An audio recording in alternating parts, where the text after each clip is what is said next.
You didn't tell me she loves me back. And now we play the waiting game. It says it is receiving the content. It started. I got the notification. Okay, sweet. Hello. Okay, sweet. Hello, people of Post-Apocalyptia. No. We're just kind of... They're not people. Everyone's people. They're subhuman. They're ponies. That's the whole point. It's the generalized sentient term. It's like it's like them running around saying every pony, and just in the movie itself, we had like 8 other races of creatures. Freaking hippogriffs. Then they said everyone. Ponies. They didn't say every pony. They said everyone. Yeah, they say everyone because it's the general term. Everybody. But you say people. And, yeah, people can be the general term. They aren't people. Sentient things are people. They're not people. I mean, it's like if you called a synth people. It's, you know, it's sentient enough. They're not. They're not people either. That's true too. Synths aren't people. That's why people fucking hate them. Because they're not people. Yeah, they're AIs. Are you a replican or a replicant?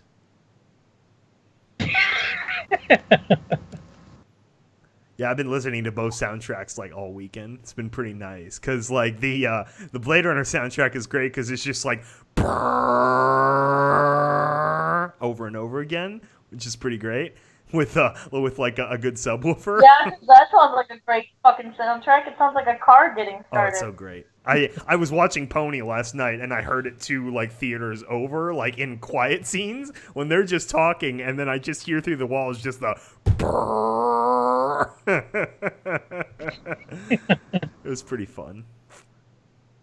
They need to work on their soundproofing. Oh man, it was great. Watched the movie twice. Hype paid off. Which movie? I know I fully enjoyed both of them. I really want to see them both again now. Yeah, I need to see the first Blade Runner before I see the sequel. I don't know if you need to. I mean, the first one is okay, but that's really slow. It's like I feel like this Blade Runner, and I'm getting that impression for a lot of like regular people critics, not like, you know, freaking newspaper critics. A lot of regular people critics are like, it seems like it's learned lessons from the original, where it's like, yes, it still has the slow pacing, but it's not too slow. It's like it's just the right amount of time to soak up all the big atmospheric shots. Like I was really lucky too. I watched it in IMAX, so that was pretty awesome. Lucky. No, I didn't enjoy Ponies. Like I didn't enjoy the movie. No? It was good. It was not worth the hype. I don't know. Maybe I just didn't like ramp up my expectations, but it was essentially exactly what I expected. So I don't know. See, I didn't ramp up my expectations either, but like because my Facebook is filled with so many bronies, all I saw was hype of the movie, and they were all getting excited about it, and I'm like, y'all are really killing it for me, seriously. Yeah, and I'm also one of those is like I can't get the soundtrack before actually seeing the movie, so it's like maybe I think a lot of people burn themselves early with that too, because especially in the movie itself, there's only like, you know, 5 or 6 actual songs. It's not a full wall-to-wall musical, and then the soundtrack has a bunch of other like addendums thrown in, but it's like, yeah. I know for sure I get so sick of the pop shit so quickly. Like, I know everyone's hyped about the dumb Sia song Rainbow, but that, like, it hits so... Yeah, thank you. Yeah, whatever, S-I-A. Sia's with attitude. The Sia song Rainbow, and it's like, it just hits all the red flags for me as far as pop music, and so I enjoy it for what it is, but it's like, it's not even top 5 of the songs in the movie, so... No, her being in that whole movie was just a gimmick. Oh, absolutely. Like, they should have put frickin' Rah Rah Rah in there. That would have been much better. Yeah, but I'm pretty sure this was in the works before Coloratura was actually a thing. That's true. Yeah, that's like how with Starlight Glimmer, they just threw her in the credits when she was a thing, even though she's the main character of the show now. Yeah. Actually, I heard some interesting news that the movie takes place between season 7 and 8. Yeah, they say that. Yeah. I don't know. Yeah, It feels like I'm it really pretty could sure. take place anywhere since season 3, since Princess Twilight. I mean, I Right. honestly felt like a lot of the plot and themes in it felt very season 4. Like the whole, like, you know, you'll play your part kind of thing. This is Twilight doing her first Princess of Friendship shit. So it felt very much like that era when you know it was getting scripted. So that's just me. I'd probably put it like... I'd probably put it before the Tyrek. I'd place it like mid season 4 when she is princess and they're doing like the princess shit, but they don't have the friendship magic playset yet. I'm pretty sure that's when they started putting this into the works anyway, was about season 4. Yeah, I'm pretty sure that's why season 3 was only half as long, was because they started pouring time and energy into EQG and then also devoting resources for a pony movie, so. Yeah, that makes sense. We went with a few brony people. I knew like 3 of the people who were there. The rest of the people I don't know. One of them I knew, like, I had seen him in passing, and I knew he was cringy as fuck, and I didn't really like him. And so, like, I was cosplaying as Vital, and he was cosplaying as Shining Armor, and he was, like, asking me for tips and everything about his cosplay. And I was like, the uniform itself looks good, but your wig looks like fucking trash. Like, you want to fix it, this is how you fix it. You need to go through these steps, and you need to do it nicely and gently, or else you're going to fuck up your wig. And then it's not going to look like a very good wig. Because his wig looked like a mullet. Oh. It looked like a long, blue, dreadlocked mullet. The rest of the outfit was fine. Dreadlock might actually look kind of cool. A dreadlocked mullet? No, just dreadlocks. Anyway, so I'm just like, dude, this is what you do, this is how you fix it. Like, if you just go through these steps and you take your time, you can fix it. And you got, like, super butthurt. Oh, no. And I really didn't care because, like, when I was cosplaying as Chrysalis, this dude had come up to me and, like, started flirting with me and everything. And started talking about cadence and flurry heart and everything. And I'm just like, I'm so done. And then at the thing, he goes, oh, well, yeah, my wig looks messy, but I could just chalk it up to being kept up late by Flurry Heart. And I'm like, are you, I don't understand what you're doing right now. Are you trying to be funny? Are you being serious? Flurry Heart would be good cosplay if you had, like, if you're lucky enough, you're in a brony couple and you got a whole family together. You dress up the baby and You got a baby. But this dude, I was 95% sure he was still a virgin. Yeah. Well, I see something in the comment section that I think deserves comment on is like, yes, if you want more pony movies and stuff, see it opening weekend. So much of Hollywood, like, decision-making and metrics is based on dollar intake opening weekend, which is why I saw it this weekend, too. Even though it's, like, it was so funny, too. I was lucky. I picked, like, the latest possible showtime, because it's, like, I don't know. I don't want to, like...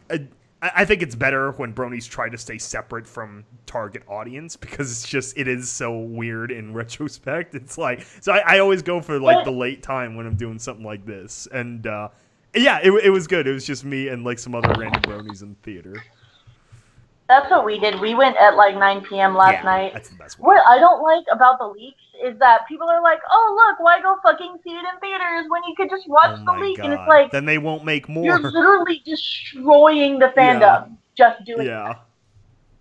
Because they're basing their decision on whether or not they either do another movie or do season 9 based off how well the movie does. Yeah. And if people are out there pirating the movie, it's going to be shit. And then another thing, like, so the rest of season 7 got leaked. Right? Oh, really? See, I'm so out of the loop. I didn't hear any of this. The rest of season 7 got leaked. Along with the rest of season 7, all of the show assets, every single season pass. Oh, no. And the show Bible. Oh, no. That got leaked. Like, it's kind of a big deal. Somebody is literally going to get fired, leaked, bad things happening right now. It sounds like they either had really bad compromised security or, someone within Hasbro is a freaking, ass.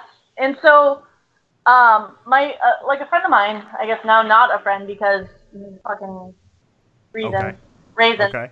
So I politely told them, like, they're posting on Facebook, oh yeah, I pirated all of the pony stuff. If anybody wants it, let me know. And I was like, hey man, so this is what's going on. Like, I don't think you want to start downloading this because it was more than just the end of the season. Like, it was all of this, and Hasbro's going to be pirating the shit, or not pirating, policing the shit out of it. And they're like, yeah, whatever, I'm fine, blah, blah, blah. I'm hiding behind proxies and everything. I'm behind 7 proxies. And then they're like, oh, well, we're fucking, or, why should I fucking listen to bitches who, you know, said that pirating is bad and blah, blah, blah. And I'm like, well, thanks for calling me a bitch. Like, that's nice. And then they started posting super passive-aggressive things on Facebook. And I was like, are we okay? See. Did I do something to you?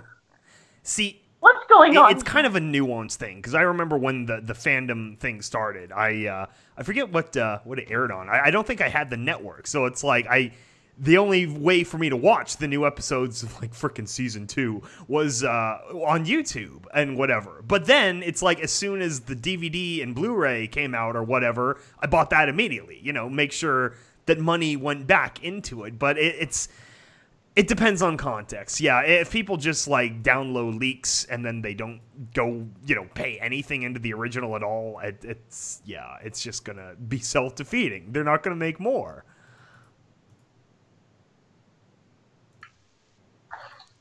It's ridiculous, man. Fucking don't pirate shit. Like, I'm not saying don't pirate shit because it's an asshole thing to do. I'm saying don't pirate shit because if you want more of the movie, if you want more of the show, if you want more of the merch, if you want more of the fandom, you need to put back into the fandom. And buying merch from people who create merch, like, you know, artists and plushie makers and everything, that doesn't go back into the show. Yeah. So you need to put something back into the show. Yeah, buy the movie tickets, go get the official, you know, release DVDs, things like that. It's, you know, something that signals, like, everyone brings up, you know, at least people did when it was still relevant, but, like, that's what made the Serenity movie, was they released the Firefly episodes that got made onto a DVD, like, whole series release, and people bought them in droves because of how vociferous their fandom was, and it was enough to justify them making the Serenity movie to then close out the story as much as they could. So it's like, it is important. You have to think of the metrics. You have to think about the old, you know, businessman or woman who has no idea about the story or whatever the heck anything is. They're just sitting, they look at numbers, they look at dollar intake and, you know, venture capital for different series, and then they allocate more money to the actual creators of those series, depending on what they actually bring in for those shareholders. So that's how you have to think of entertainment if you want more of it. Ultimately, it's a money grab. Whether or not we are broke, if we want more of that content, we have to put more money into it. So, yeah. That's fun little facts. Don't pirate shit. And if you're gonna pirate shit, at least go see the movie once in theaters. At the very least. Or if you're gonna pirate the episodes, at least go buy the DVDs or some kind of licensed merch or something. Put something back into the fandom. True, very true. Hashtag stealing is bad, kids. Do you remember those old DVD commercials? Like, you wouldn't steal a car, you wouldn't steal a purse. Fuck you, Skybolt. Don't listen to him. He's supporting Grand Theft Auto. If you Control-C, Control-V cars, that would be freaking awesome. Magical. Control-C, Control-V in cars does not work that way. It will one day. Once we have, materializers or whatnot. Also, the best part of the movie, too, why you need to see it in theaters, is because of Tempest Shadow, who's, like, the most, like, cuddly villain the show has had since probably... I don't know. I guess it'd be probably Starlight Glimmer then, because I loved her. She was so great. Glim Glam was in there for like a split second. So like, oh my god. Okay, so I think he should probably put spoilers in the title. I don't know if he did. Oh yeah, we're probably talking about spoilers. So just FYI. You should probably put that in the title. Just put Coney spoilers. I'm sorry, I know, but it's smart so that people aren't like, oh my god, why didn't you warn me? Blah. Because now I'm actually going to start talking about the show. Yeah. Or the movie. Okay. I mean, I guess it's kind of spoilers, but I mean, it was in the cinematic trailer, so it doesn't really count, but still. Yeah, I mean, the trailers spoil movies worse than the movies themselves sometimes. Holy crap. Right? So, okay, so now I'm going to start talking about it, because I'm sure Skybolt's already done it for me. Yep. So, there was this part, okay, a friend of mine, my friend Brian, was like, hey, keep an eye on Derpy the entire time. Like, it's like a split-second thing. You gotta just keep an eye on her, and if you haven't seen the movie before, you might miss it. And he at this point, he's already seen it 3 times. Wow. Yep. And I was like, okay.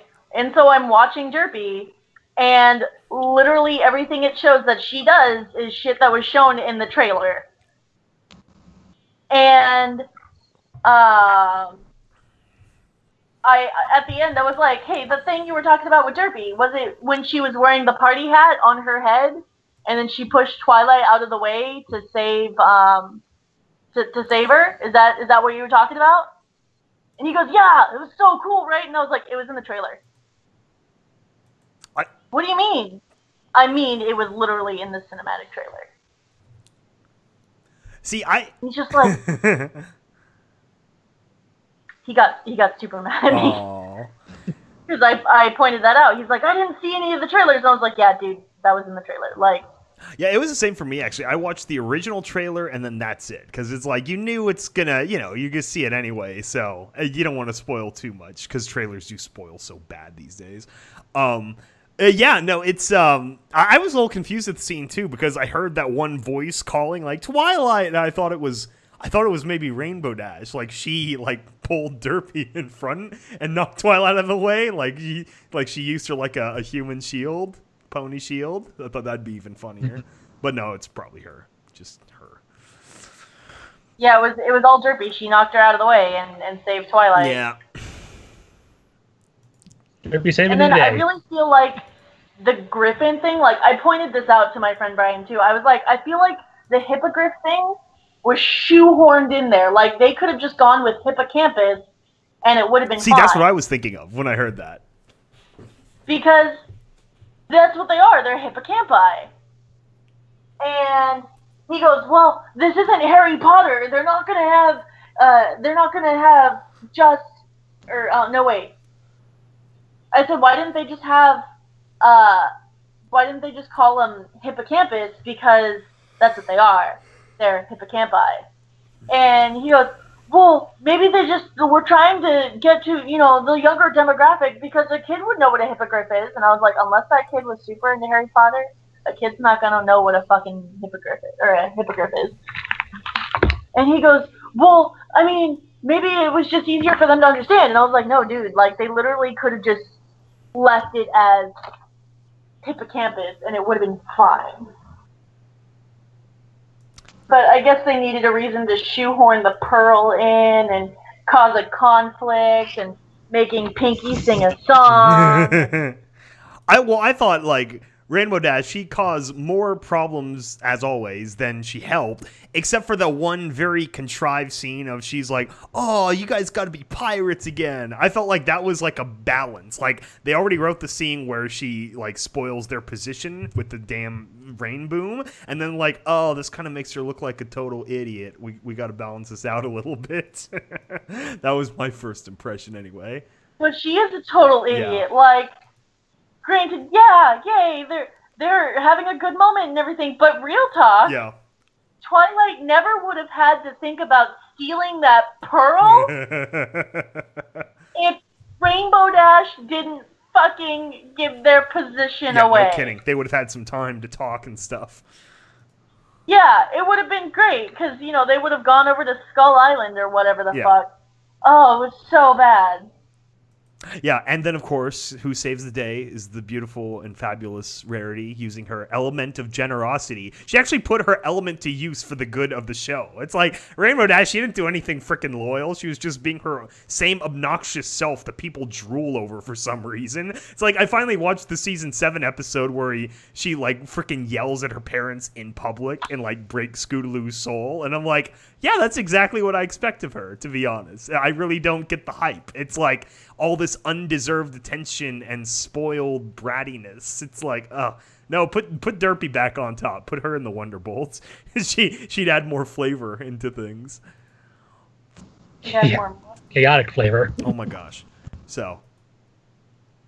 I couldn't do it. And fucking the only reason why like Rarity helped for the greater good, because she was like, oh, you helped us out. Let me fix your jacket for you. And had she not done that, that cat would have been like, fuck you, I'm gonna fucking like sell you out. Then she's like, wait, she did something nice for me without wanting anything in return. Oh my god, I'm gonna be a nice cat. Nice cat. I have to say one thing though that bothered me throughout the movie is she puts in the time to like put on the little gold buttons and then like sewed his sleeve, but that one triangular patch on his right shoulder she didn't fix or didn't have time to fix, and I couldn't help but stare at that the entire movie like, you missed a spot. You missed a spot. Yeah, I think the reason why that might have been was because maybe the patch or the hole was bigger than she was able to cleanly fix. Yeah. I don't know. Because, you know, the hole in the sleeve was just a simple little whip stitch and done. And then the buttons are simple to fix. But if it's a huge hole... Or, like, what if she... That's a little harder to fix. And she did make him a full new jacket at the end. Yeah, it was like an overcoat. But, like, what if she took off that triangular patch and put on, like, a new, like, blue, like, diamond, like, Rarity butt stamp patch? That would be in character, and it would actually be a fix. I don't know. It's just a stupid little thing that I noticed throughout the movie. Oh, actually, did anyone notice the Transformers sound effect there in the beginning? No, for what part? No. It was when Grubber first showed up in his megaphone box thing. Oh, my favorite use of the Transformers effect was in the first Equestria Girls with Pinky when she like unfolds. Yeah. That was great. Yeah. I just heard that. I thought, okay, I feel like a nerd. I'm an 80s nerd. I mean, they have, like, all the money in the world. Like, between the damn Transformers movies and, like, Battleship actually made money and stuff, it's like they have, like, a lot of money to swim in. It's just, like... What else was it? I totally thought you said they have a lot of money with women, and I was really confused. Oh, no. To swim in is what you to said. Swim in, yes. Like Scrooge McDuck. I know what you meant, but I was just like, wait, what? Oh, wait. Okay. No. Now I understand. The money Michael Bay keeps for himself. That's his MO. What is it? Oh, and then of course they shoe in the Hungry Hippos joke, which is a game no one under age 25 has ever heard of. Or it's just like, I don't know. It's just like board games in general are kind of like going the way out. The only board games that remain are like adult party games these days en masse. It's like, you know, it's the Cards Against Humanities. It's the games kids shouldn't be playing. Yeah, it's the or really nerdy games like Dungeons and Dragons or Settlers of Catan. So everything is all on being a D&D player.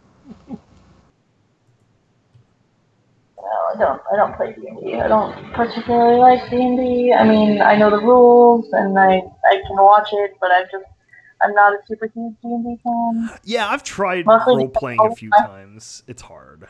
All of my DMs have been assholes. So yeah, it's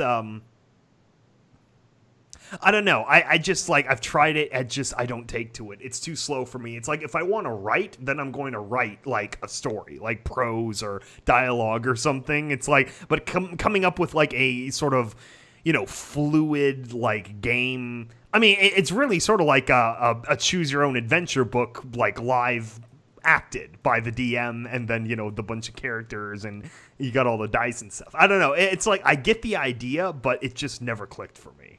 It's the one part of like nerd fandom that really never made sense to me in the long term.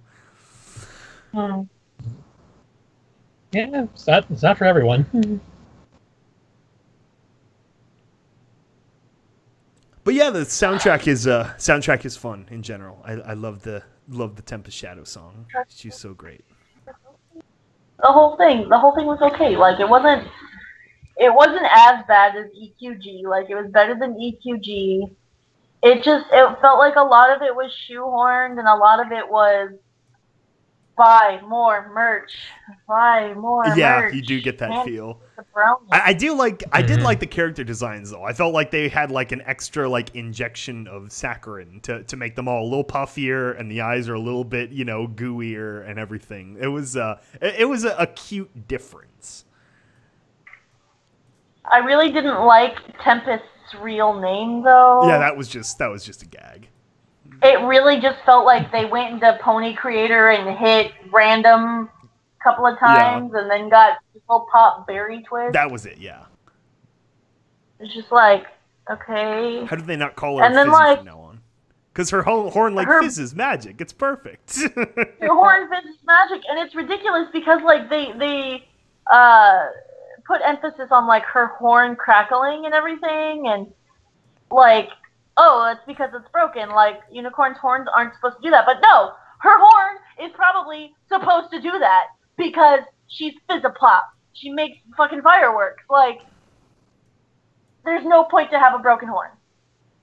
Yeah. Other than to make her and give her some kind of a backstory. Yeah, and I thought, though, it was actually, like, at first I was like, Twilight, why haven't you fixed the horn yet? Like, you know, like, act of friendship and whatnot. But then thinking it through, it was actually better that they didn't do that, because it's sort of like, I get the moral of the story intention behind it. It's like, it's just like the scar on her eye. You're never going to actually like fix it. You can't really like remove or undo it because the world isn't actually magical. But essentially, it was like where'd you go? I don't know. We can still talk over Skype, so I guess it's not my internet, but oh yeah, it's offline. Come on, stream. What the heck are you doing?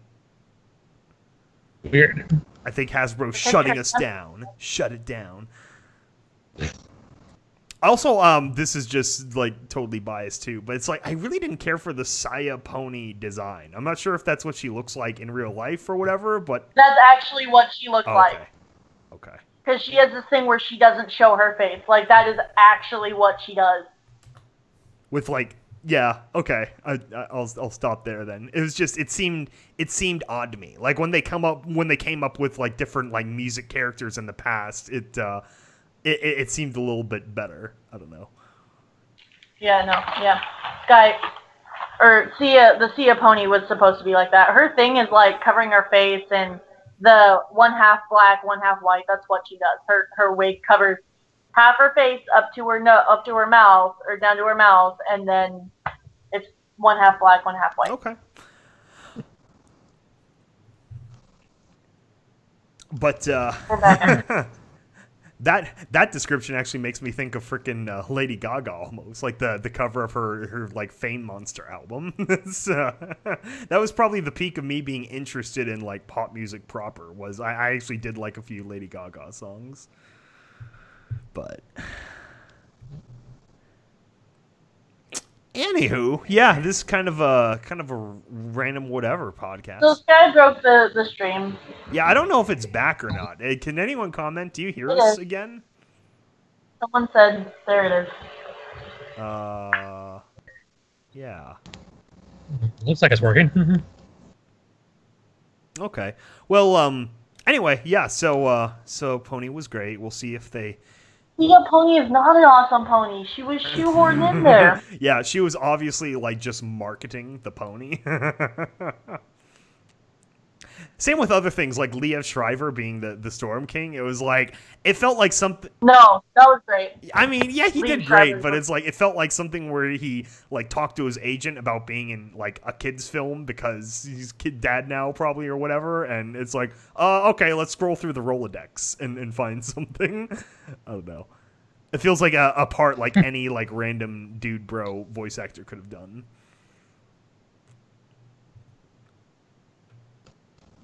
True. One thing they did miss from the movie would be an epic fight there towards the end. I was actually all right with the end, the whole end bit. I thought that worked out pretty well.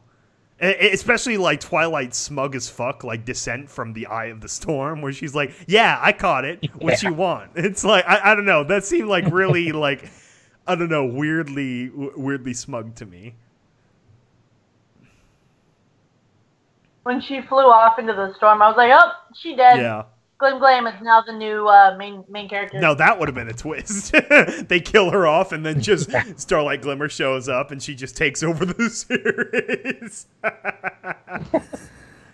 Well, it'll be like what they did in the original Transformers. I did like at the end, though, how when they did show Glam, they, of course, put her with Trixie. Like, the two of them were just off having some, like, freaking, you know, romantic weekend while this whole story was going on. And get back like, "Hey, girls, what's going on?" Oh man! And then like the Storm King, they killed him. Okay, right? They killed him. He doesn't. Shattered. Yeah. But no, at the end, when they're all having their little dance party, his eyes are still moving as a frozen shadow, like him holding the statue holding his head in, but like under the arm, like. That's really dark. That's like body horror. It's pretty bad. Yeah, that's like the whole Sombra thing. It's like, oh yeah, you know, ponies, they can all be reformed and nice, except this guy. We're just gonna blow him to pieces. Or right? like Sombra. That was like more gruesome than fucking Sombra. Yeah, I don't know. That was interesting. I actually that was something that I tried to retcon then in our opera thingy, was like making it like a different thing, because I thought it was like, yeah, you know, Discord, they like go through all this effort and like rehabilitate him and all these others, and like they try with Chrysalis, even though she just kind of like goes off on her own at the end. But it's like, but like, and then over here you've got Sombra's horn, just like, you know, an empty, unmarked grave or something. Like, I don't know, that's kind of dark as fuck. I forget what happened to Tyrek too. Did he just like disappear after they shrunk him down? Back to Tartarus. Yeah. Say what now? They sent him back to Tartarus. Oh, that's right. Yeah, he was in Tartarus. Tartarus. I'm pretty sure they said Tartarus, like, there's some shit like that. Tartarus. It's like, fucking, it's Tartarus, not Tartarus. Yeah, I'm trying to remember, because the first, like, they mentioned it briefly in that episode where, Cerberus breaks out, and, like, of course, Fluttershy saves him. Oh, he's a good boy. Yeah. He has 3 heads, but that just means he wants to tame any sort of monster out there in that Tartar world. sauce. Easily. We see someone asking for a scale of 1 to 10. I'd give it an 8. I guess I went in with the exact right amount of expectation for the movie, so I'd say an 8. 9.8 for me. Damn. Oh my gosh. Getting into Citizen Kane territory here. I give it a 6. There you go. I feel like they gave Tempest more 3D animation than any of the others too. Like all of her like little like nose shifts and stuff were a lot heavier 3D than the others that were a lot more of the cartoony, you know, sponge loaf pony. I think they were trying to make her look more stark compared to the other. Which makes sense. Like, she's supposed to be the villain. Yeah, you want to make her have a more stark appearance than the other ponies. And her eyes didn't do the glimmery thing that everybody else's eyes did. Wait. They were one solid color. Someone's mentioning in the comics, Sombra is an older Star Swirl? What? Never heard of this. What is the comic canonicity? I'm pretty sure.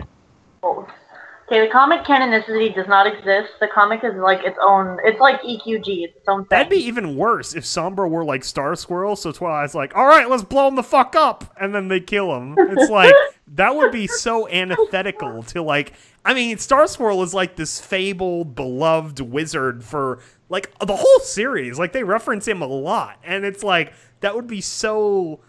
I don't know. That would be so careless to just tie him to Sombra the way Sombra went out. Yeah. You know, the comics have no canonicity inside of the show. I remember I read the first couple of comics just for fun, but I, you know, kind of got past that, so yeah. I don't know. I'm. But Yeah. the comics might be considered canon pretty soon with what the season finale for this season is supposed to be. No, the comic will never be considered canon. It will not. They have a few more adult-oriented jokes, not like super obvious like dick jokes, but they do have some more adult-oriented jokes because the comics are meant for the They girls. go from E for everyone to E10 plus. Yeah, pretty much. Yeah. Oh, I was thinking of the Legends of Magic comics. Never mind. I don't know what those Those are. comics are also not going to be considered canon. Oh, The ones that are by DW, the ones that Jen Blake helps do. right. Yeah, no. They have more adult-oriented jokes. Okay, never mind. Sweet. That's all right. There's enough of the actual native fandom for that stuff, if you're into that sort of thing. Because, well, I know the blog got shut down, but then the freaking Molestia got big enough where then team members made mistakes. Yeah, Nicole Oliver was fucking referencing it and then realized what it was and was like, Oh my oh god. gosh. It's so funny in retrospect, but it's like, that must have been as embarrassing as fudge. Oh gosh. She posted it and then people were like, oh my god, it's Molestia. Oh my god. And she goes, what? And then people are like, she's looking it up and she goes, oh god, what have I done? Oh, such purity for Nicole. It was like, the picture was obviously like bukkake mashed potatoes. Yeah. All over Twilight's face, Yeah. but Nicole Oliver didn't get it. You gotta add your own And gravy. was just like, oh look, messy horse, how cute. No, honey. No. So, that's great. Though I do find it funny, like, in the movie, Uzo was the mom and Kristen Chenoweth was the daughter, even though Kristen Chenoweth is, like, so much older than Uzo, like, in real life. That was kind of funny, yeah. Yeah. But Kristen Chenoweth just has that higher pitched voice. Like, I get it. Her voice was But really it's just- adorable, actually. That was the best part of that song. That's her normal voice. That is how she sings and talks all the time. Yeah, that's really what voice acting is. I think it's Tara Strong that said it's like your normal voice is like the first thing you sell. See, for me, it wasn't that. It was derpy. Yeah. Although Tara Strong also, or maybe it was someone else who they're like, I don't even know what my normal voice is anymore. Oh man. Is this my real voice? I don't know. I don't even know anymore. I just talk and hopefully it sounds Yeah. good. Yeah, I always think of Kevin Conroy when you go to the like normal voice being voice actor voice, or what's his name, Archer and Bob's Burgers, freaking John H. Benjamin, Oh, yeah. H. John Benjamin. Yes. It's the same thing where it's just like their normal voice is so unique, or John Hamm that you sell that. That's what's the voice. So yeah, if you want to get into voice acting, just have a naturally crazy voice, and then also be like somewhat decent at acting too. I mean, I have a crazy voice, I guess. No, I don't. I really don't. I mean, I probably sound like the next white girl. I mean, it really is like the fandom. The fandom's this way too, where it's like there are a lot of options, but then just some people, they build up enough of a stack, like, they're in enough things where it's like a snowball effect, and they just become like fan defaults or favorites or whatnot. When it's like a lot of people can do that same crap. It's like I don't know. Like vinyl. Yeah, I don't know. It's just like, I get it. It's like, of course, they're trying to reference previous things, and it is that snowball, like, known famous horse people effect. But at the same time, it's like, I really, like, feel for then the people that don't have as much notoriety. I try to lift others up, too, because it's like, everyone can do it. Or a good majority of, a lot more people in the fandom can do it than get real, like, notoriety for. Notoriety. Notoriety. Skybolt can talk, he swears. Just like, oh, with the Yeah, I think that's all that's really gone on this week. I don't know if anyone else has anything specific they want to talk about. Yeah, nothing I can think Any of. of you going to EQLA? No, I can't. I really can't. I looked into all options, but I really can't. You're not coming. I know you're not, so fuck you. I'm not talking to you. I know you can't. You're abandoning me, and I have to do the thing on my own.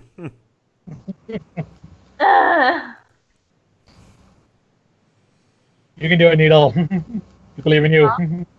Oh no, I don't doubt it. Like, I can do it. She'll be fine. I know how to public speak. I'm good.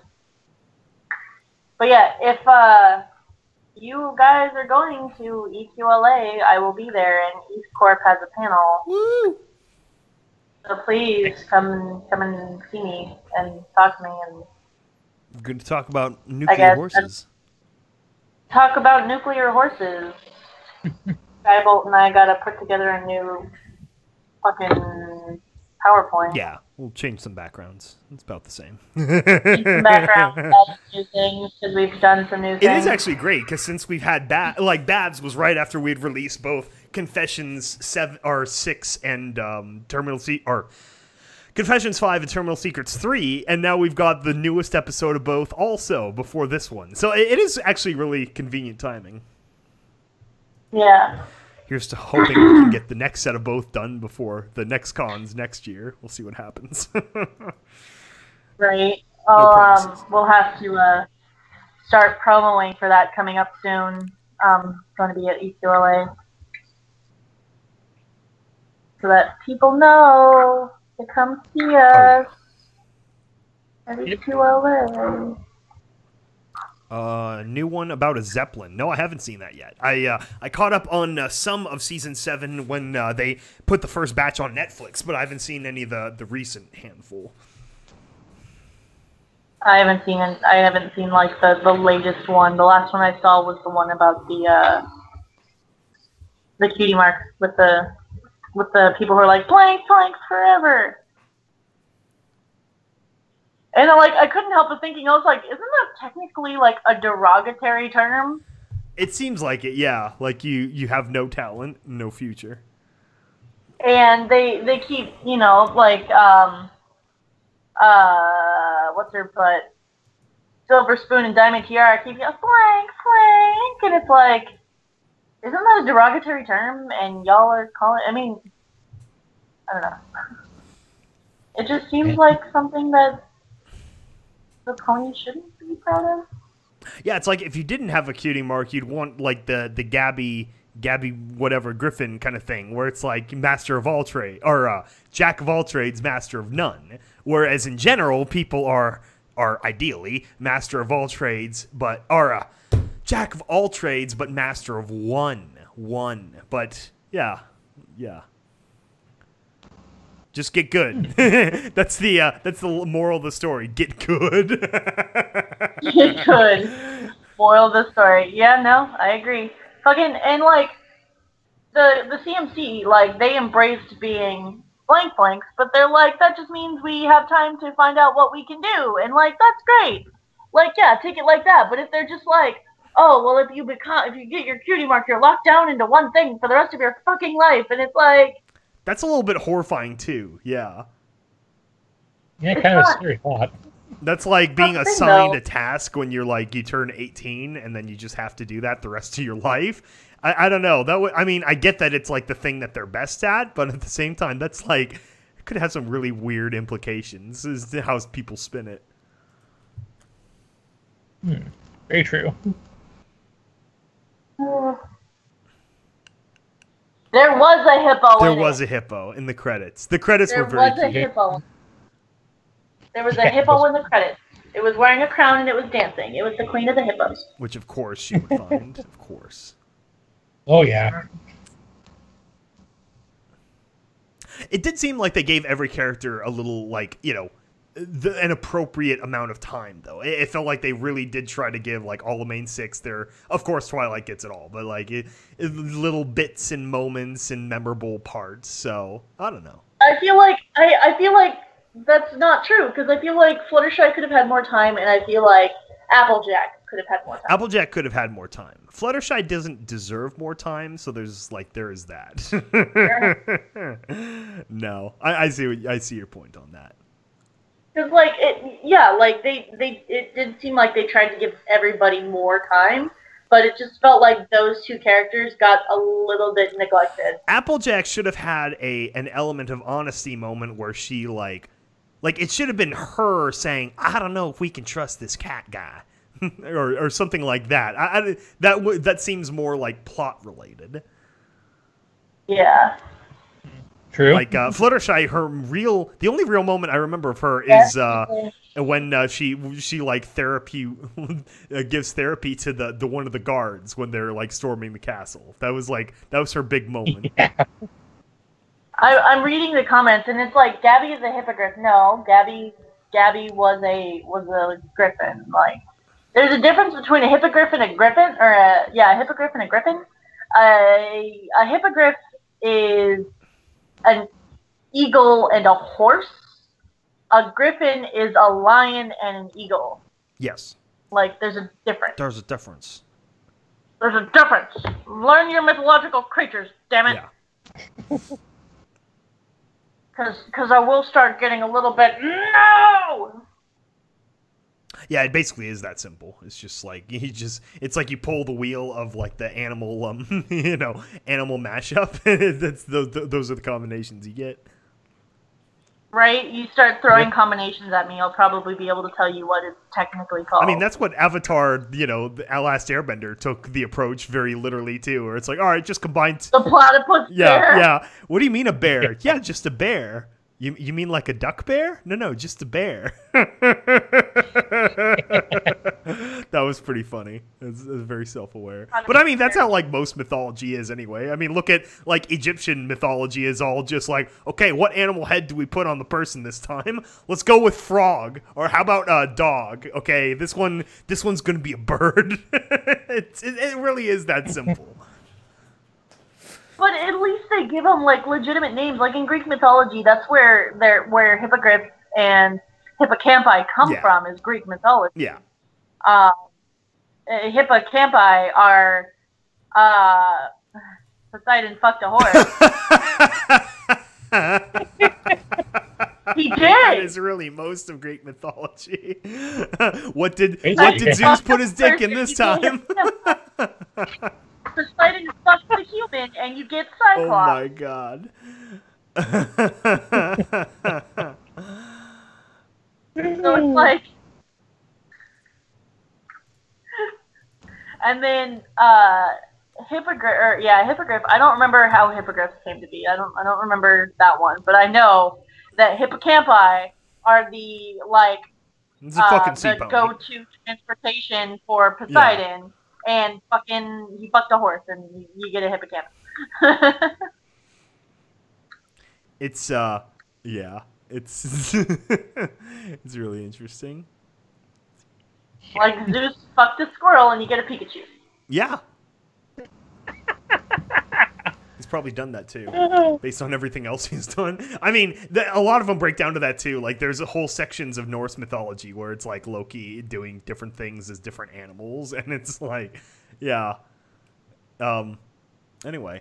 Oh my god, my favorite picture. Okay, so my favorite picture is this picture of Loki and Thor in a boat. Oh no! Like from Road to El Dorado, they're in a boat with a horse.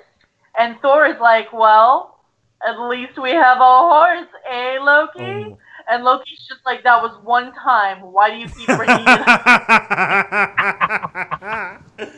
Oh, man. Fuck the horse. I wish they'd have more jokes like that in Marvel. That would be fantastic. Or like, hey, Loki, look, a horse. And then Loki, like, just kind of looking down. I mean, that's... Just no context, just looking down, like, that's the horse that he fucked.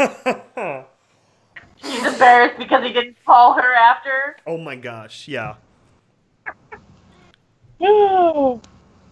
Yeah, that's like the Sherlock joke that they have to make at some point when both Iron Man and Doctor Strange are in a room. I mean, it would be literally criminal to ignore that kind of opportunity. But knowing Kevin Feige, I'm sure that'll happen in the next Infinity Wars or whatever. That will happen somewhere. Oh yeah, no doubt. Or the horse just like fucking hates Loki, and Loki's like, "I'm sorry, I didn't mean it." The whole time, especially, and we all think that. I'm sorry. We all think that like the reason why he's like, "I'm sorry, I didn't mean it," was because like he like kicked the horse too hard or something, and then the horse is just like, "Meh," and the horse is actually really like, "Meh," because he didn't call back after giving him like good fuck. Fucking Norse mythology, man. It's just something's getting fucked by one of the gods, and then you get another thing. Like, I think that's how centaurs came about, was yes. Loki fucked the horse. Centaurs, minotaurs, it's all the same. Minotaurs is Zeus fucked a goat, or no, a bull. You gotta find yourself a reverse mermaid, is what we're saying. Well, I'm sure that's how mermaids came about, too. A fish in the body of a human? Yeah, I'm sure that's how mermaids came about too. At some point, it's just like I don't know the whole like the story behind every mythology, but that seems logical. Oh, Zeus fucked the fish. Yeah. Fuck the dugong. Zeus really needs to stop. Zeus needs to keep it in his tongue. Keep it in Olympus at the very least. Hera is so sick of it. So sick of it shit. Oh yeah, someone's bringing up Japanese. I'd love to see what Japanese and Chinese mythology have in like their repertoire as well. It's probably, yeah. See, their shit is usually like a lot more elegant. Like, for instance, dragons. Their dragon is like magic and has this awesome pearl and flies around and controls the weather, and it's great. And it's like our dragons are like angry and will fucking bite your head off and just rah. Yeah, it depends on the context of the myth. Like I know in Europe the whole dragon myth was, I mean, like most of them, it was a parable, and like dragon was essentially like the unending greed, like the endless thirst for anything, power and gold. I mean, the whole idea of like the dragon horde is, it just consumes all this gold for no reason and sleeps on it. It's very interesting mythology. I've read a little bit into dragons. It makes you wonder, like, if Reign of Fire were like a better movie. I actually did like Reign of Fire, but it's like if that had just Reign of Fire was good. Yeah, just a little bit better writing. It would have been like a gem. See, Hera can't divorce Zeus. They're kind of related. Like, I'm pretty sure Hera is his sister. Yeah, probably. Yeah, because they had their parents that I think they killed at some point. Because it was, Zeus and Hades and Poseidon, right? And they're, like, the bros? Yeah. Those were, like, big three. But Kronos had eaten so many of his children that That's right. Yeah. Fucking had babies and then would eat all of the male babies because he was afraid of being surpassed as a god. Which he totally was. And then Zeus broke free and was like, fuck you, Dad! Ah! Speaking of Kronos, can we talk about how we're finally going to get an Incredible sequel after 15 years? Fucking right. Oh, I didn't even know that. Awesome. I did my waiting. 15 years of it. Yeah, exactly. I love seeing that meme pass around now. It's like, because I was reading Iron Man stuff too, like just Brad Bird stuff in general. And it's like, it really is like, he has so much more potential than he still can get through like the studio system. It's like, I haven't seen it. I've heard only mixed things about Tomorrowland, but I'm guessing probably some of it got fudged up in like theater production too. Because the House of Mouse likes to get his little fingers and everything, get his Mickey Mouse gloves and screw things around. This human on the comments, I'm pretty sure they've never heard of any kind of Greek mythology if they're asking these questions. Like, Greek mythology is literally Zeus fucked a horse. Zeus fucked a bull. Zeus fucked another person. Zeus turns into a swan and then fucks a normal girl. It really is quite the cornucopia of bestiality. Yeah. If you aren't into Greek mythology, you're not gonna get a lot of the jokes that we're making. Yeah, no, Percy Jackson was pretty fun. Those two movies with some of those like jokes too, in like the general sense. Poseidon fucked your mother, and now we have. Yeah, essentially. Yeah, basically. And you are the only son of Poseidon because he's kind of a stingy bastard. There are hundreds of children of Zeus. Yeah, I mean they were there. I mean there's the whole setup for Percy Jackson was there are so many of these just like love childs walking around. They're like, we really need to like group them together somewhere because shit's gonna get crazy if we don't. Yeah. Right. We need to train them properly because they're about to get fucking crazy. Is bestiality totally normal? I think the concepts and the it is used very much in terms of like not storytelling. I guess what would the right word be? Like mythology. It comes up very often because it's something very like especially in terms of mythology, something that would come up very often. That it's just like I don't know, something that is normally outside of the bounds of normal behavior. Hopefully. I don't know. It just nothing is new under the sun. Everything just pops up in one form or another. You had the Greeks writing about frickin' Zeus becoming a swan, and then modern day you got furries. So it's just one thing leads to another. How does this work? It's all the same. Hades actually didn't kidnap Persephone. He took her as punishment to someone, right. And then he fell in love with her. And then was like, you can leave during the spring, and come back to me during the winter. So that's the reason why that's how they would explain why the flowers were coming up at a certain time of the year was because Persephone was coming back. Sweet. But Persephone's like a tiny badass. Like Hades asked her for permission. That was that was probably the best scene in that first Percy Jackson movie too, where they find the River Styx in Hollywood, of course, and they ride that shit all the way down. That was just like I don't know, really neat visuals and stuff. I like the whole Hades scene, or Underworld, whatever the place was, the Underworld. What? Does we ever see snake people in MLP? What snake people? Snake people. You mean Lamellus? Did we have snake people? Yeah, that's what I mean, we don't have snake. Discord is kind of a snake person.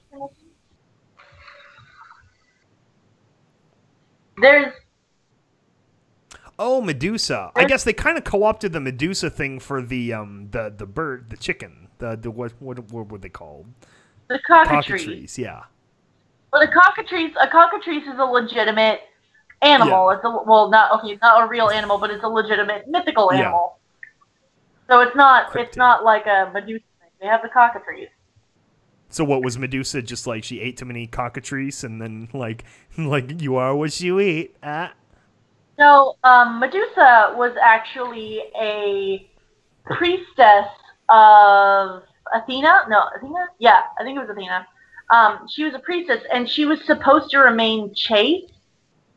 And then one of the gods came and fucked her in the temple of Athena. Like raped her without her, raped her obviously without her consent. And so because she was no longer chaste and she was disrespectful and she had sex inside of the temple and disrespected the goddess turned her into a gorgon. And the Gorgon is what Medusa is. She's got snake hair and she turned her into something ugly so that a god would never be tempted by her beauty again. Because Medusa was originally one of the most beautiful priestesses in the whole temple. And I think it was Poseidon, actually, who wanted her and was like, I'm going to have sex with you whether you like it or not. Oh fuck you inside of the church, and now you're a Gorgon. Ha ha ha ha. Plus the fuck. Okay, then. Aphrodite. That's what it was. It was Aphrodite. Wait, no. Aphrodite was the spider. Oh, she was a spider? What? I didn't hear this. The goddess of love is a spider? Okay. So. There's some kind of trap joke in there. So there was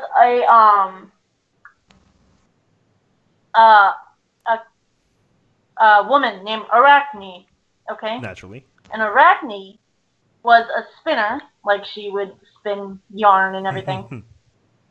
And she claimed to be more beautiful than Athena. Or not Athena, than Aphrodite. Ooh, big mistake. And Aphrodite was like, oh, fuck you. So I challenge you to a spinning match. And of course she loses and gets turned into a spider. Okay, then. And I'm guessing that's where we get the whole taxonomy of Arachna based on that. A lot of things are like that, actually. It's like all the planets. Like half of them are Greco-Roman, terms and things. Phobos and Deimos and Mars and Jupiter. It's good shit. What's really interesting? If you follow like recent almost said astronomy, recent astronomy, like a lot of the things they're discovering about like what is it, like the clusters and like the thing, like the really big space stuff. A lot of them are getting Hawaiian names because NASA has like 2 or 3 big observatories on the big island now, because it's like as soon as you get above the cloud layer, you can put it there and there's just like all this open sky and there's very little like noise and stuff, and I guess it's like a really good place to put telescopes. So a lot of things are getting like Hawaiian names now, which is cool. Yeah, a little bit new. Yeah, adds this little flavor to the field. Apparently Sky is the only one that exists. Hey Sky, somebody has a question for you. Do you want me to answer, or would you like to answer? It was directed at you. Yes, naturally, Halloween is actually, it's not secondary, but it's like every year we do our Fallout Day song, which is in good order right now. I think almost everything's in place, so it's gonna be a fun one this year. I think it's a little bit different than last few years. Like every year we try to mix things up, so. Yes, we do have a Fallout Day special, but I really got it into motion like 3 months ago. I really try to make sure we have a good heading on this sort of thing. It was like I started that moving, and then I went and I finished Confession 6, and then I keep checking up on all the other projects, because that one specifically has such a definitive release date that it's like you got to make sure that that's right. So, no, I'm very happy. I think it'll be fun this year. And actually, we do have Halloween kind of specials. We have a Halloween Wasteland Survival Guide that I got to check. I think you already sent me the audio, but I haven't done anything with it yet. I did send you the audio. I have one more thing that I got to send you. I just got to finish editing it. I've been out of the house this past weekend, so I haven't done it.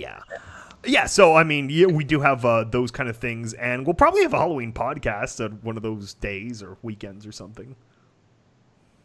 It could be a booty cast. Oh my gosh. A waifu cast. It probably will end up being a waifu cast, because I'm pretty sure it's a Tuesday. After hours. Yeah, I think you're right. Oh man, Halloween waifu cast. This gonna be good. Be good. Yeah. Everybody's gonna wear cosplay, but nobody's gonna fucking know. Because, yeah, we'll be in full costume sitting at our microphones. It's like when we were doing the fully naked podcast or the pantsless podcast. Nobody knows. Nobody knows, but we all were naked, so you can picture what you want. Yeah. What you want. Samuel Pierce is like waifu cast. There you go. Waifu casts are good. Yeah, there are lots of great flavored waifus out in the world right now. It's a good time. It's a good time to be alive. And they're all. They are all. And Tempest. So dang, it's only been an hour? Feels like longer than that. I think it's because it's a little bit later in the day. That is true. We got a late start for various reasons. Various reasons. We got in later. Oh, man. I'm just sitting here working on Battered Blade. So I'm making a horse, you guys. I know. It's going to be great. Making a horse. I'm probably going to throw more money at the chick who did the embroidery for me because she just got into a car accident, poor girl. Dusty! Yes. Hi, Dusty! I just got really excited for a second. We could tell. And of course, for those out there talking Halloween specials and stuff, obviously we do have fresh episodes of Confessions and Terminal Secrets that came out within the last month, so you can enjoy those if you want. Halloween's always a good season. You could pull out Duchess Horror. That's a good spooky favorite. Oh, yeah. Hey, it's Dusty Cats. Hey. That's why I said Dusty. Oh, I just saw it. Sorry. You should join the podcast, Dusty. Oh my gosh. Dusty, you should join the podcast. You're more than welcome to. We have like 2 people here, 3 people. Okay, 2 people, not including myself. You'd have to invite him. He's not on my friends list. Oh, that's right. I would have to invite him. Well, let's see if he wants to, and then I'll invite him. We're bored. Come join us. Join. Yeah, I'd actually love to hear about his experience of doing the TS production and approach and stuff, because I was sort of out of the loop on that, because my whole contribution to the Hop on Skype. I'll add you to the call.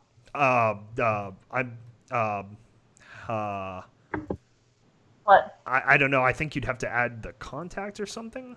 I got it. I told him to hop on the Skype so I can add him.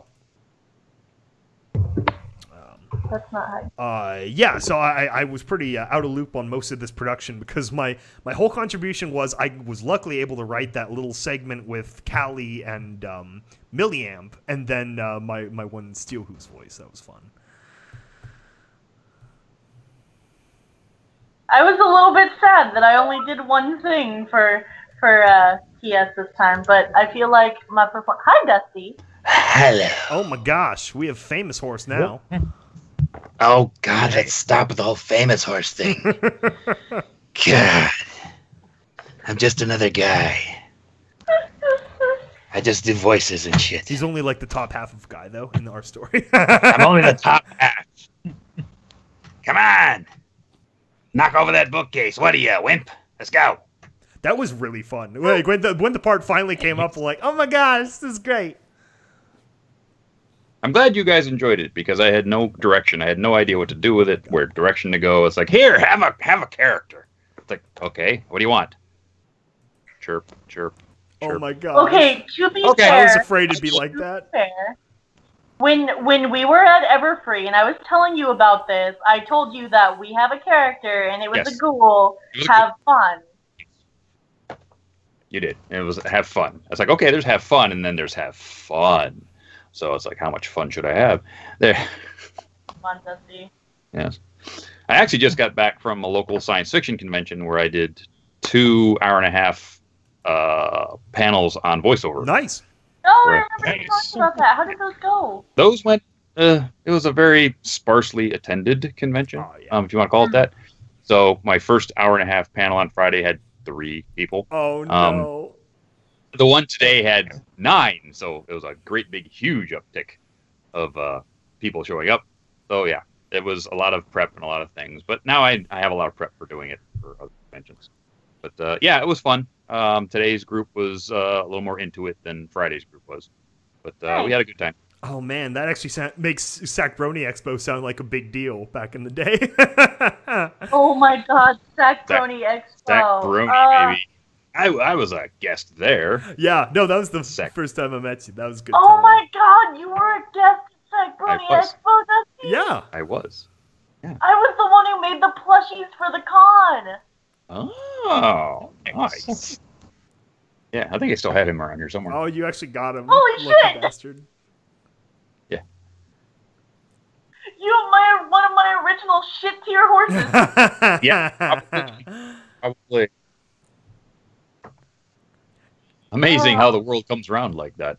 It really is. Like, oh man, I wouldn't be doing voice acting if it wasn't for Sky, and I wouldn't have met Sky if it wasn't for Sac for the Expo. Yeah. I guess I got lucky then. I had like 40 people on average at my one big live show. It was good times. That took so much prep. Oh my god. Yep. Always be prepared. It was kind of neat because I'm sitting there up in front of these people for an hour and a half just throwing out voices. That's like, you know, I've got some sides from some characters from other things like Nerds and Monsters and Bling Bling Boy from Johnny Test and things like that for people to try. And then, so, like, I had Wicked Witch of the from a Barbie thing, and I had this guy wanted to do it. It's like, okay, you go ahead, and he did it, and it was like very flat and very, you know, very modulated, and he didn't like move his voice around or anything. And then today, I had this elderly lady, probably in her mid-60s, wanted to do it. And it's like, okay, sure, not a problem. And she pulled out this wicked queen voice, which was awesome. Oh my god, she was so good. And I said, this is really cool. Now all you have to do is be in the scene. It's like, because she just read it straight, but she had this really great old granny voice, which was really cool. And I said, okay, now put some emphasis on these 2 points. And she did it again. And it was like, oh, you have a future. You have a future, woman. Yeah, it was really cool. Yeah, it's really fun. I mean, a big part of it is just starting out with just the silly voices, and then, you know, picking up the acting skills along with it. It's all having fun with it. Yeah, and the thing is, and there's 2 words in voice acting. Which one's the more important one? The acting. Ah, yes. So yeah, that's one of the things I put in my panel was like acting and how to use the mic and recording equipment and software, and I went off all these kind of things, agents and all that stuff. So it was a pretty good couple of days. No, you're right. I mean, it's all the soft skills that a lot of people forget about or might not, you know, realize. Like, a lot of the people that really get famous are because they're really good at those soft skills that are just, you know, the general things about getting yourself out there. Well, it's like painting a car. There's like 9 months of prepping to paint a car and like 2 hours of shooting color. Yep. And that's it. It's like, if you aren't spending 9 months doing self-promotion, websites, Twitter, searching for different jobs online, ACX, Voices123, Voices.com, just chasing down these leads, you're not working. And if you're not working, you're not eating. Yeah. So, Starving artist is the thing. Yep. But I've had a lot of fun with you guys, and the kind of the characters that you've given me. Backstrap was really fun. The councilman is going to be, I think people will enjoy him. I don't know if you got, I never got feedback on what I sent you guys, so hopefully you guys enjoyed him. It was actually posted. I thought I sent you the link for the trailer. Well, yeah, I saw the trailer, but I mean the rest of everything else that's in that thing that hasn't been seen by the general public. Oh, yeah, no, Vermont loved it. They're fantastic. Sorry, I've been running around like a chicken without my head these past couple of days. But Vermont absolutely loves them. We were actually trying to get another trailer put out. Oh my gosh. Just as like, you know, to promo in like a month or two. Right. But then he's like, you know, I don't think I can top what I did with Dusty. Like, I think I'm just going to leave the one. He's super happy with it. He absolutely loves it. That's cool. I actually cut a number of things together from things I've done as a little video to show at this convention this weekend. So I think I'm going to maybe add 1 or 2 things to that. And those 2 pieces from you guys that I did are actually in that video. So, oh, that's awesome. So I'm probably just going to put that up on my YouTube channel saying, here's some stuff I've done. Go check it out. And then add links into what I've done. Oh my gosh. We're about to get a surge. Yes. Maybe. You never know. We hope. So we got a small little surge when Obab Scribbler put us on her channel. That was nice. She did a great job with Minty. Absolutely. Hey, quick question. What kind of programs do you use for voice acting? Because, I mean, I've been wanting to get into it a little bit because I do different voices when I play D&D.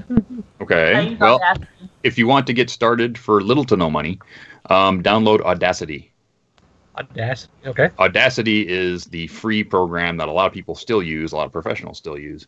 It's fairly powerful for a free program. The only thing I don't like about it is that if you don't watch what you're doing, you will actually destroy your base mix, and then you have to start over again by re-recording your lines.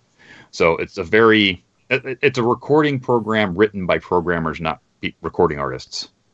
I moved up to a program called Reaper, which does automatic saving when you're doing a bunch of stuff, so you don't have to worry so much about destroying your original takes. And it's much more powerful. It has better compression. It has better reverb. It has better just about everything across the board. It does cost $60 one time, and you can put it on up to, I think, 5 machines. Then if you make like $27,000 a year or more, you have to pay more money for it. But for $60, it's a really good program for the money. So I use that, and I've got it on the laptop that's in my recording room and on my iMac, which is on my desk in front of me. So I can record with Reaper in that room, bring it in here, and it's already in Reaper. And all I have to do is like take my thumb drive and put it in there and start working. So that's what I use. And I also moved up from a Yeti Blue microphone, which is what you're actually listening to me through right now, to the AKG C214 Carthoid mic running through a Stend. So it's a step up from your typical USB mic to something a little bit more professional, because my teacher from Vancouver, when I asked him about it, he said, yeah, you're going to have to move up microphone, because if you're using a Blue, people will know it, if you're going for professional work. And most places up in Vancouver start off, their low-end mics are AKG C414s, which the only difference between a 214 and a 414 is the length of the width of how much hertz it'll go to. The 414 is a much wider spectrum. The 214 is plenty for most people who are doing book narration or smaller stuff. So, and you can get a C214 from Sweetwater for like $3.99, something like that. Wow. Yeah, they're really inexpensive. And if you watch Sweetwater, they will have sales on microphones with USB things to make them go into your computer, and stands and all kinds of stuff. I bought a package deal with all of that and a quiet surround foam thing to go on my mic stand for around $500. So Wow. it's a really good deal. The C214 is a really good microphone. Nice. Okay, give me a lot to think about. Absolutely. And Dusty, have you had a chance to see the movie yet? Yes, I saw it at 12:01 Friday morning. Nice. Right. Yes, me and a bunch. What'd you think? Me and let's see, there's about 7 people in the whole theater, but yeah, we saw it.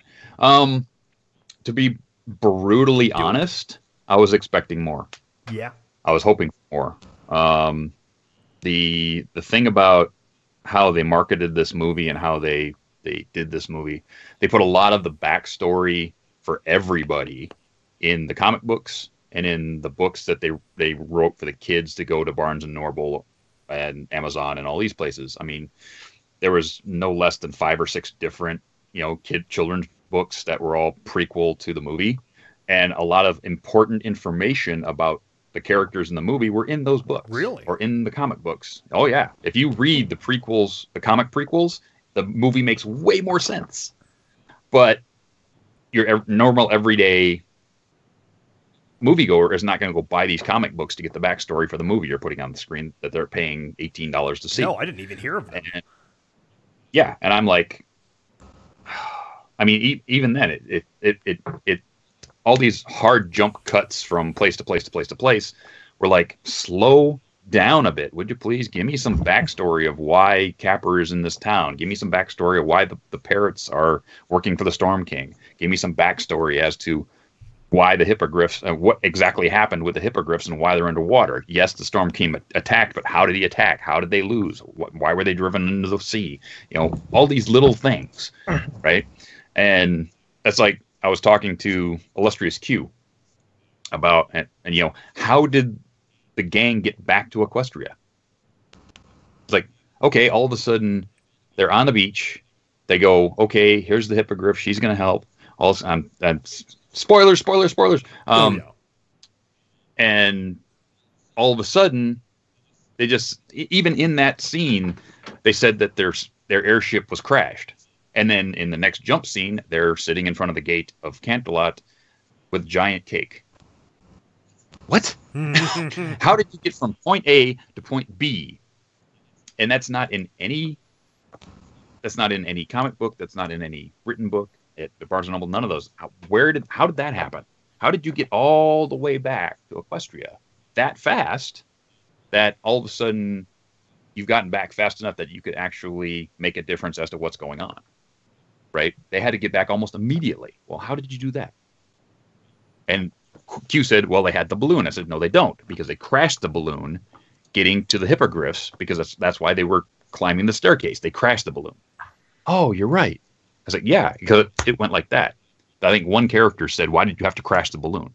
And that was it. And it was like, wait a minute. There's got to be more on the cutting room floor that didn't make it. There's got to be. I'm hoping they do a director's cut with like another half an hour of things, because if that movie had another, 20 minutes of backstory explanation for some of the stuff that was going on, it'd be a better movie. Ooh, I would love that. I mean, what they did with Toon Boom and all of this stuff was great. You know, the way the Pegasi fly, you know, how the characters move, all that stuff is wonderful. It's really great, but it's a bunch of stuff on top of something that could have been more. Yep. Could have been more. And that's just my honest opinion. I liked the movie for what it is, but it could have been so much more with just a little tweak here and a little tweak there, and making me as a film goer have some sort of empathy towards certain characters and what's going on. Most kids won't even get it. Most kids will just go, you know, a bunch of showy lights, and yes, and it's very, you know, cut and dry, and the good guys and the bad guys. You know, I'm just still trying to figure out, one, where's Discord? I know, that would have been great. They reformed him before the movie started getting written. Yeah, well, the thing is, according to certain people, this movie is supposed to be right in the middle of season 7 and 8, which means Discord has long since been reformed and long since become a friend of Pony's. And he could have shown up, and even if he lost, even if he got turned to stone, at least that loose end would be tied up, right? Just like the other princesses that all got hit with a thing and turned to stone. And why don't they want his magic, right? His magic is pretty damn strong too. So here's my theory to that. I do have a theory for that. Yeah? Because, what's her name? Tempest. Because Tempest kind of ran away from everything and joined up with the Storm King. Yeah. Maybe she's still under the impression that Discord is still a statue. That is a distinct possibility. It depends on how long she's been gone from Equestria. It depends. And the other thing that sort of hit me weird was the jump cut to Tempest's backstory. You had all this wonderful, beautiful animation, and all of a sudden you went back to Pinkie Pie made of felt. I was like, whoa, wait, what the hell? And the jump was so jarring that I missed half of the backstory waiting to find out what my eyes are looking at. I'm going to have to go back and watch this movie at least once or twice more just to catch everything that's going on. Because the pacing was so quick from here to here to here to here. I'm going, wait a minute, wait, I missed something here. What's going on? And by the end of the movie, I was left wanting. I was really left wanting to know what's going on, why the parrots were doing the thing, all this kind of stuff. Even though I read the comic books and I know why they're there, it's like I want to know while I'm watching the movie why these birds are under the Storm King's thing, right? So all you really get is they were pirates once, and all of a sudden they're pirates again. It's like, and then they were in and out like in 10 minutes of the movie. It was like, wait a minute, that could have been so much more.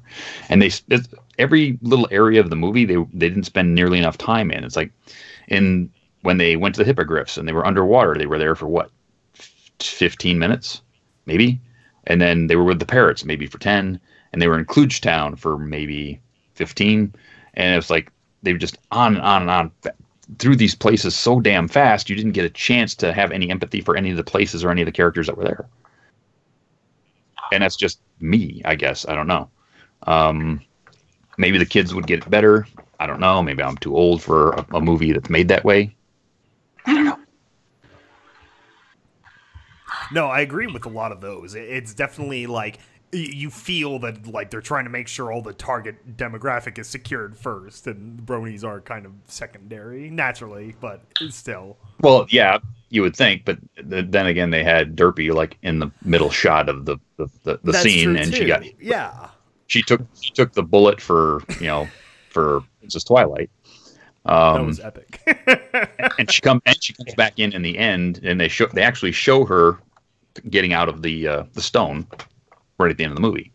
So, and there's a couple of adult jokes, like the Hungry Hippos joke could have just been left on the floor because it wasn't funny. You could see it coming a million miles away. And it was like, oh, you had to do that joke. I could just see Ashley Ball in the recording booth going, do I have to say that? It's like, really? No, the one that really got me, that I was just like, are you kidding me, was when they're like, oh yeah, Songbird Serenade is going to be the main event. Yeah. I thought they... Like, just the way that she said it. She's like, main event. Yeah, I feel like they all really? looked at the camera when she said that. Yeah, that would have been funny to actually have Pinkie Pie look at the camera during one of her jokes, too. But they didn't do it. That's true, too. She's the fourth wall breaker. She should have. Mm-hmm. What about the music? What was your favorite song, general opinion, comparison to EQG? Awesome. So, it's Time to Be Awesome was the best song in the whole movie. The Festival of Friendship song, it felt like that song was shoved it down Daniel Ingram's throat, and he did the best he could. Oh, no kidding. That was not a Daniel Ingram high point at all. And I think that song alone was shoved in his face, and he said, these are the lyrics, it has to be done this way, and he couldn't change it. And he just got that one out of the way so he could do other songs. Yeah. That's what it felt like. But yeah, a lot of the music, I liked a lot of the music. The villain song was awesome. So the Rainbow Dashes song was the best in the movie. So yeah, the music was pretty good except for that one stinking song. It's sort of like when you've waited 7 seasons for a new episode theme. Yeah. You want that new theme every time a season comes around. They don't change it. It's like, God damn it! If this was an anime, we'd have 17 goddamn openings by now. No, I mean, they did tweak it a bit for season 2. I don't know why they didn't tweak it with like each season. That would have been kind of neat. Well, they don't tweak the music; they tweak the background. When they all come in for the picture, they put the new hot pony in the picture, and that's it. That's the only thing they change. They didn't change the music all that much. I think they changed it once, and that's it. But by now, you'd have 4 or 5 different openings if it was an anime. Oh, man, that would be so awesome. Yeah. It would. It would be freaking great if they changed it like once a season, just to have it fresh. It's about time it needs to be freshened up. We're going into season 8? Oh my gosh! So we need we need some refresh here. I have to say, I was actually a little underwhelmed by the actual movie opening, too. Like, I remember the first EQG and, the big razzmatazz and the titles and everything. Yeah. And I thought this was very, like, Flash movie and then, like, shove you into the story. There really wasn't too much theatrics to it. Right, the really shitty pony cover of We Got the what the fuck? That was pretty cringy. Yeah, I forgot about that. I could have written something better than that. That's like my freaking parodies. The whole thing where they were following the edge of the My Little Pony logo, and then I was going, I saw that coming. I was like, that's the edge of the pony logo, and sure enough, it just came back out, and I'm going, what is this, 20th Century Fox? Fuck. You could have come up with something better than that. But it is what it is. It's more than likely Hasbro told them this is the way it's got to be because we're selling toys here, and we're not gonna do Ben-Hur, or we're not gonna do Citizen Kane, Transformers, where you've got this great big, you've got these live action actors, and you've got this great big huge story, whereas it could have been, but I don't know. Somebody at Hasbro sort of like handcuffed him, I think. Yeah. But that's All right. that's just my opinion. I mean, it's a good movie. I'm not saying it's a bad movie. It's not Trolls. It could have been better, but it was not as bad as EQG. Yeah, it could have been better. It's not as bad as any of the straight to DVD stuff that EQG was. It's you could tell that they put the effort into it. You could tell the people who were working on it loved what they were doing, but some of the underlying structure, the underlying skeleton of this movie, really needed a chiropractor. Oh yeah. Yeah, no, it's it'll be interesting how things go from now on. And of course, then they had the quick homages to like Starlight Glimmer and Trixie in the credits, but it's like they're like a lot of the show has major other components to it now. Like, what do you? I guess I didn't know the whole rest of the season got leaked, but what are you expecting of the end of season 7? I don't want to know. Yeah. I don't want to know. Everything's got leaked. I heard like the Writer's Bible got leaked. A bunch of assets got leaked. I don't want to know. I don't want to see it. I want to watch it as it comes. So a lot of people will say, "Oh, I saw it. It's great." Blah blah blah. I don't care. I don't want that. I want to be able to get up in the morning, eat my cereal, and watch my ponies. That's part of what makes me get up on Saturday mornings. Is basically that, right? I don't want it ruined for me and then have to wait for freaking another extra 4 weeks for season 8 to arrive because now I know everything that's going on. I would rather watch it in order when it's supposed to come out than do that. Oh man, fucking now I'm just thinking of BabsCon. God damn. I know, BabsCon next year. Oh, I still gotta sign up for a panel. I keep forgetting to do that. Oh yeah, we do have to definitely go there again. That's gonna be fun. Are you doing Babs, Dusty? Well, yeah, it's my home con, so I always do Babs. It's my home con too. I don't know. I don't know if they're going to have me as a community guest again, but they probably will. They always. I'll do the charity auction for sure. Nice. And then whatever else they want me to do. Cool. I mean, I do have.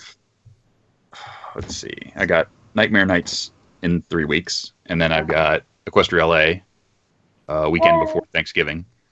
And then I'm done for the year. And then I get to start working on next year's projects.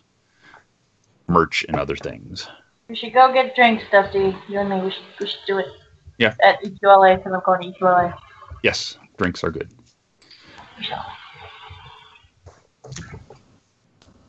Because Skybolt's not going to be there for me. I know. I wish I could be, but for so many reasons I can't go that weekend.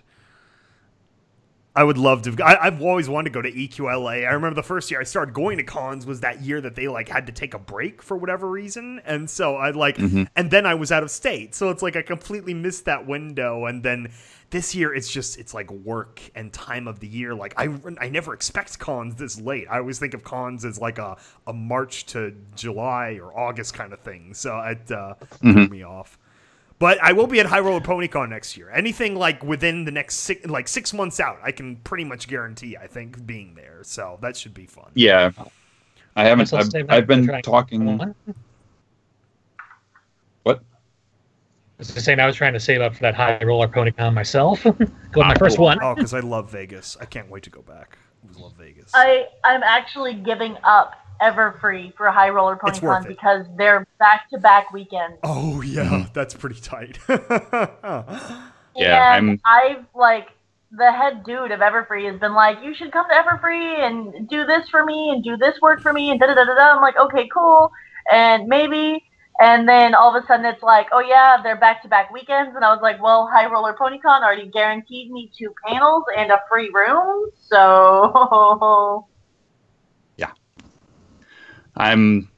That's sort of a sticky thing with me too because you know me, I've always done Everfree. I'm sort of like one of their mascots. So just by being there, but High Roller Pony has been talking to me too, but we haven't put anything on ink to paper. Neither of them have put ink to paper on anything. That matters. So that matters. So just thinking about, I'd love to do both because money's money. But yeah. back to back. As long as I'm still self-employed and doing it, I would do it as long as they would have me there.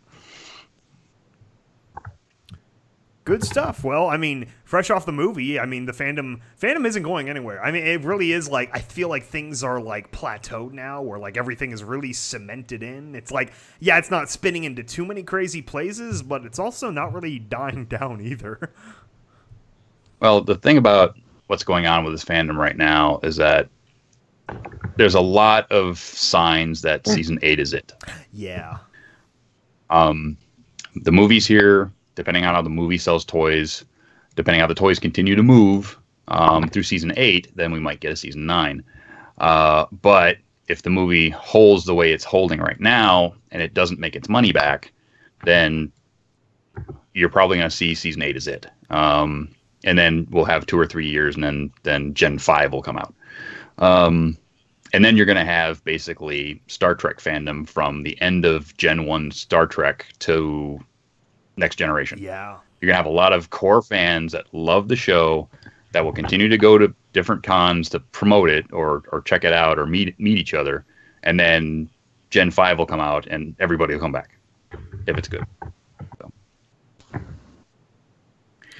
It will be interesting because at some point they will do a Gen 5, what that'll look like. Oh, of course they will. Of course they will.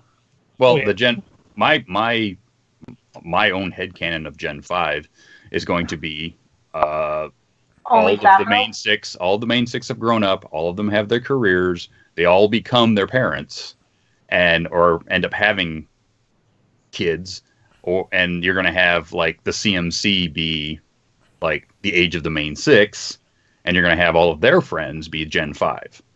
And then every now and then you'll have, Andrea Libman will come in and play Fluttershy or Pinkie Pie or somebody to be a guest on that show, just to have continuity.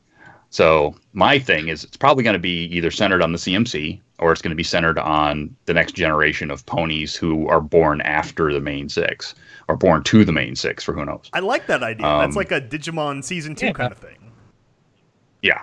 So basically you're going to have, hopefully if they don't let it sit for 10 years and then let it sit for 3 or 4, then you can have that kind of storyline. And you can actually use Toon Boom because you've got a lot of assets already made because of the movie. And you can start working on assets over that time period. And then you could have Toon Boom be, your next animation program.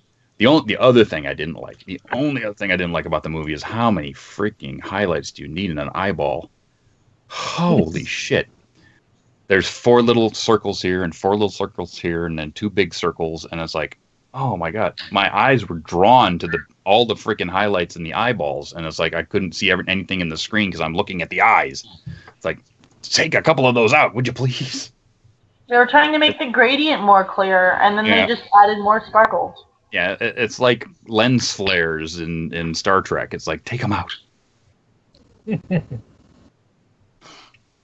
But we'll see what happens. I have my wants, my needs, my desires, and none of it never actually happens.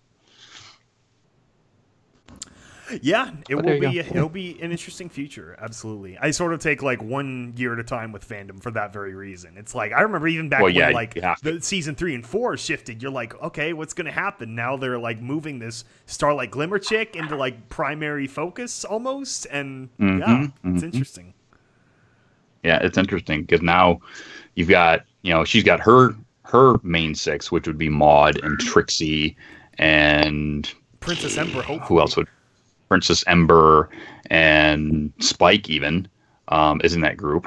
Who else would be in that group? I love what they did with Spike. Vinyl Scratch. Thorax. Yeah. Scratch and Octavia would probably be in that main 6.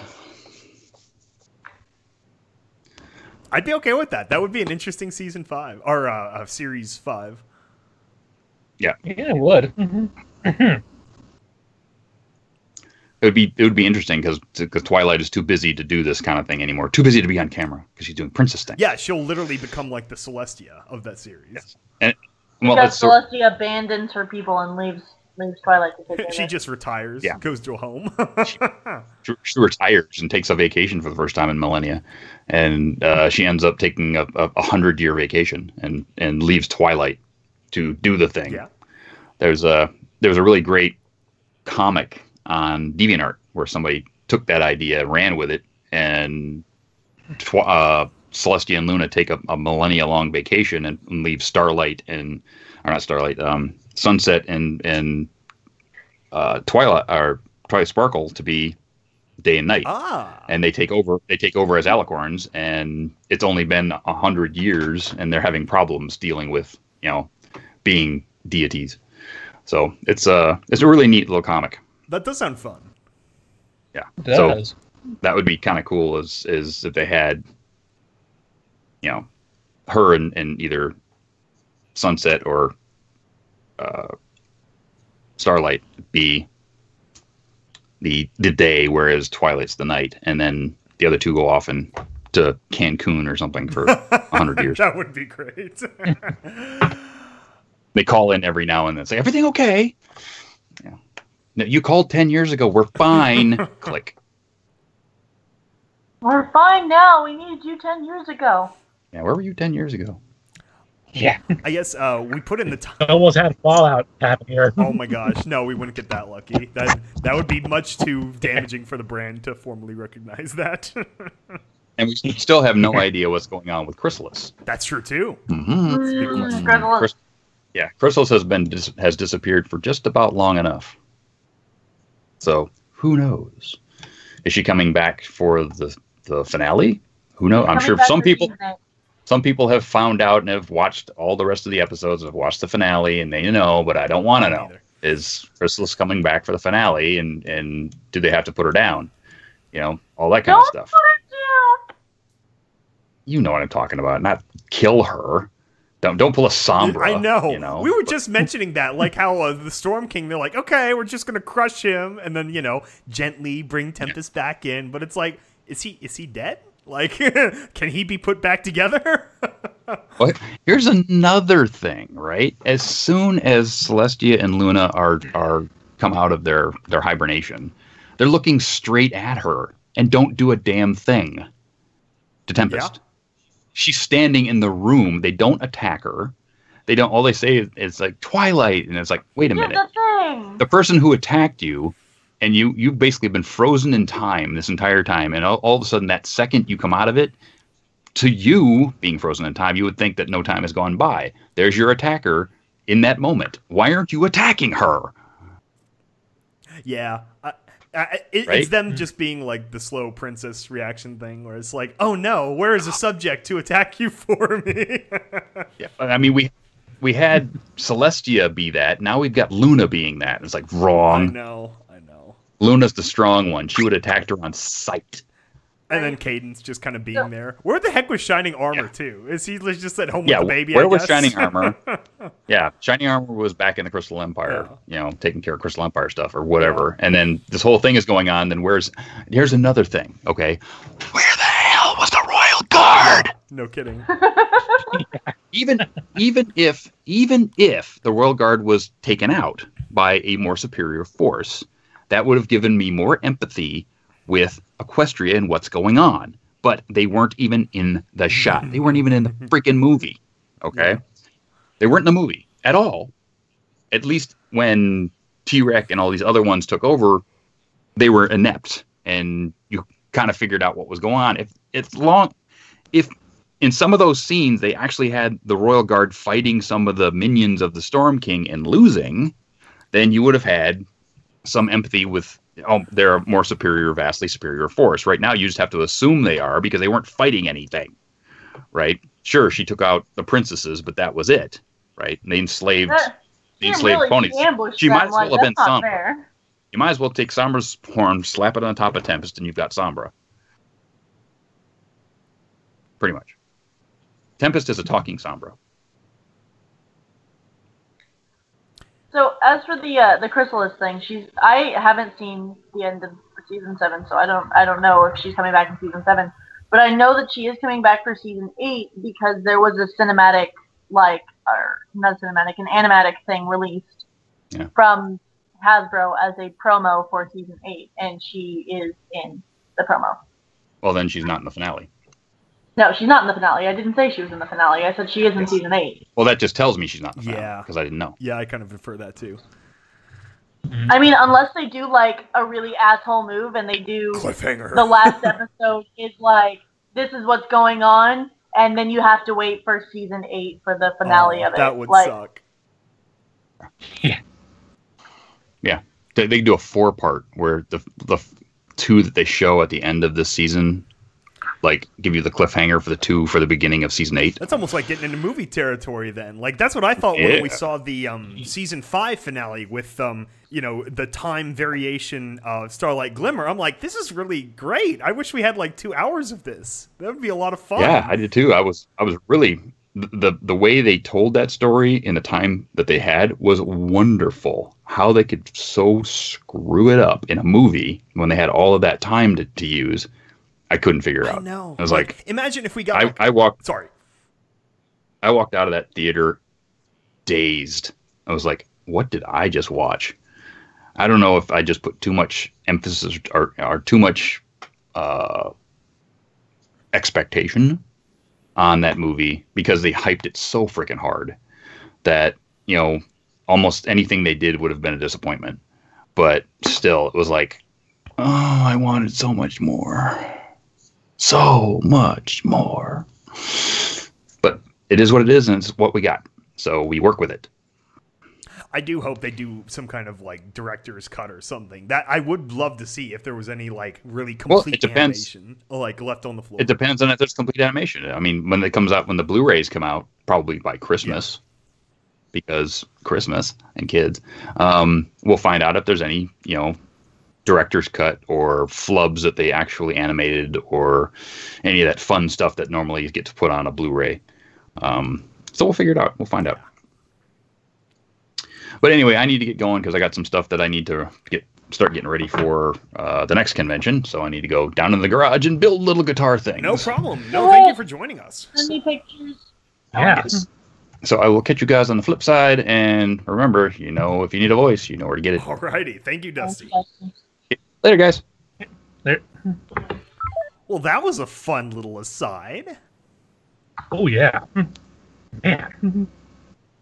I swear, I feel like a little peon amongst all these big names. I'm going to go ahead and remove him just as a courtesy. Yeah, just so people don't, I really do wish, I remember looking back when I first saw the season 5 finale, I would love to see that as like a full, like, 2-hour movie. Like, you spend an extra 10 minutes in each alternate reality, like maybe 1 or 2 others. I don't know. That was probably my favorite, like, season closer in the general sense. Like, every one of them I like for different little reasons, like, usually for a music reason, too. Like, always I remembered At the Gala, way back in season 1. Or This Day Aria and stuff. But, like, I don't know, as far as, like, storytelling, I thought that was the most fun, the most build-up throughout the season.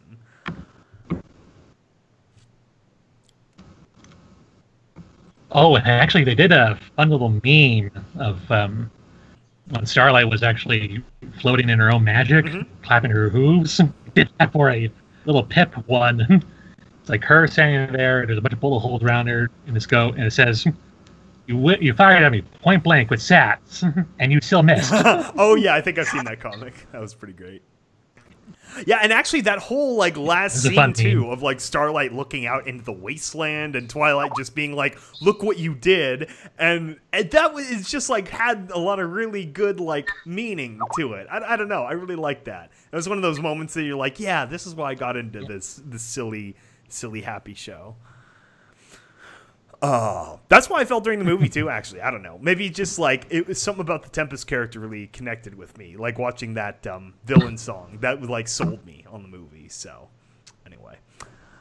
It was fun. It was a good time. I definitely want to see it again, and I think I'll get a lot more out of it, maybe on the Blu-ray or whatever.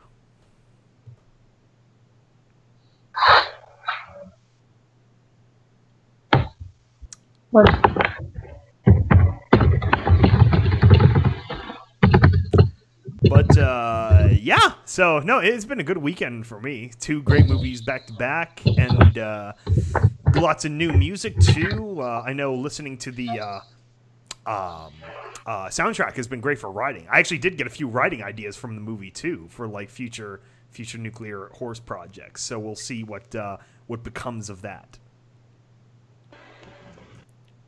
Cool. Really cool to see. Is it possible we could summon Oakheart? No, she went to bed drunk or something. No, she's gotten back from work. Yeah. James is the one who went back to work drunk, or went to bed drunk. Yeah, some combination of the two. So no, they're both out of commission right now.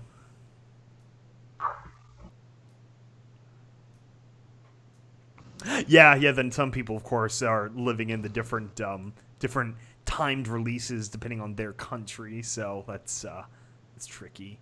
Whatever the country is, just make sure you see it the opening weekend, because that's what really, like, that's where the numbers spin from. So it's like if you want it to start coming to your country earlier, like more in sync with like America or the UK, see the movie opening night so they know that you're like, I don't know how they calculate, but like, the markets. Like that happened in the UK actually, where the UK became a great test market. So now a lot of movies open there a full week before the US even. It's a big deal.